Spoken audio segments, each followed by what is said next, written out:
یہ عزت کا اور تاریخ کا اور انصاف کا مسئلہ تھا۔ مسجد کی جگہ پر مندر کو تعمیر کروانا۔ 6 دسمبر بلیک ڈے،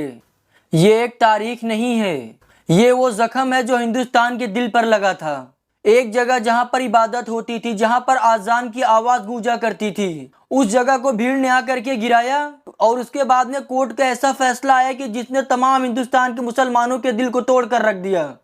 اس دیش کے مسلمان ہمیشہ قانون کے اوپر بھروسہ رکھتے آئے ہیں، مگر بابری مسجد کے فیصلے کے بعد میں مسلمانوں کے دل کو ہلا کر رکھ دیا گیا۔ آج ہم بات کریں گے آپ لوگوں کے سامنے کہ مسلمان 6 دسمبر کو کیوں بلیک ڈے کہتا ہے، اور اس دن کیا ہوا تھا اور کس طرح سے مسلمانوں کے اوپر ظلم کیا گیا تھا۔ 6 دسمبر 1992 میں ایودھیا کے اندر بابری مسجد کو بھیڑ دوارا توڑ دیا گیا تھا۔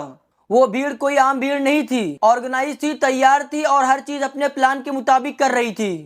وہاں پر پولیس موجود تھی، سرکاری ایجنسیز موجود تھی، لیکن کسی نے روکنے کی وہاں پر کوشش تک بھی نہیں کی۔ اور اس دیش کے مسلمان تب سے یہ سوال پوچھ رہے ہیں حکومت سے، اگر قانون سب لوگوں کے لیے ایک جیسا ہے تو مسجد توڑنے والوں کو ہمت کس نے دی اور انہیں کسی نے روکنے کی کوشش کیوں نہیں کی تھی؟ اس دن وہاں پر ایک عمارت نہیں ٹوٹی تھی، بلکہ مسلمانوں کے بھروسے کا ایک بہت بڑا حصہ ٹوٹا تھا۔ جب سپریم کورٹ کے اندر سنوائی چل رہی تھی تو اس دوران مسجد کے ریلیٹڈ بہت سارے ایسے ثبوت تھے جو مسجد کو وہاں پر ہونے کا دعویٰ کر رہے تھے۔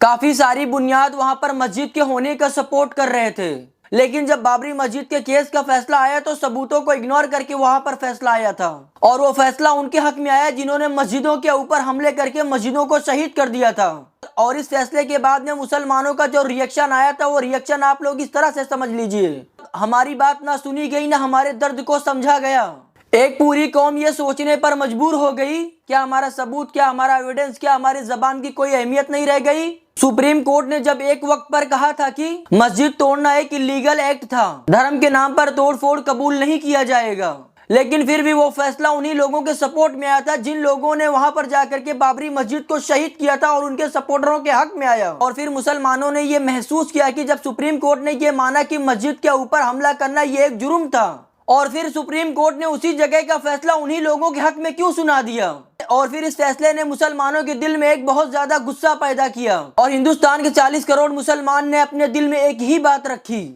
اگر اللیگل ایکٹ کو لیگل ریزلٹ مل جائے تو پھر قانون کی عزت کا کیا ہوگا؟ اس وقت کی سیاسی ہوا، ہندوتوا کی لہر اور میجورٹی پریشر، یہ ساری چیزیں ملا کر کے ایک ایسا ماحول تیار کیا گیا جہاں پر مسلمانوں کے اسٹانس کو نظر انداز کرتے چلے گئے، اور لوگوں کا کہنا تھا کہ زمین کا یہ جو فیصلہ تھا قانون سے زیادہ یہ راجنیتک لگ رہا ہے، اور زیادہ تر ایکسپرٹ کا کہنا تھا کہ سرکاری پریشر نے یہ فیصلے کو ایک طرفہ جھکا دیا تھا، چاہے یہ پرسپشن ہو یا سچ، لیکن یہ فیلنگ مضبوط ہے، گہری ہے، اور ہر 6 دسمبر کو زندہ ہو جاتی ہے لوگوں کے دلوں میں۔ اور پھر اس فیصلے نے مسلمانوں کے دل میں ایک سوال چھوڑ دیا، کیا ہم اس ملک کے برابری کے شہری ہیں؟ بابری مسجد کا فیصلہ صرف مسلمانوں کے لیے ایک مسجد اور زمین کا فیصلہ نہیں تھا، یہ عزت کا اور تاریخ کا اور انصاف کا مسئلہ تھا۔ مسجد کی جگہ پر مندر کو تعمیر کروانا اور پھر فیصلہ میجورٹی سینٹیمنٹ کی طرف جھکا دینا، ان سب نے مسلموں کے دل میں گہرا نشان چھوڑ دیا ہے۔ آج بھی 6 دسمبر کا دن مسلمانوں کے لیے ایک اندھیرا دن ہے، ایک یاد، ایک درد، ایک انصاف کی آواز جو آج تک اس آواز کو سنی نہ گئی۔ لیکن اس قوم کی سب سے بڑی خوبی یہ ہے کہ اس نے ہمیشہ صبر کیا اور قانون کا راستہ اپنایا، اور ہمارے ملک کی ایکتا کو کبھی بھی ٹوٹنے نہیں دیا، اور آج بھی مسلمان اس دیش کے لیے یہی کر رہے ہیں۔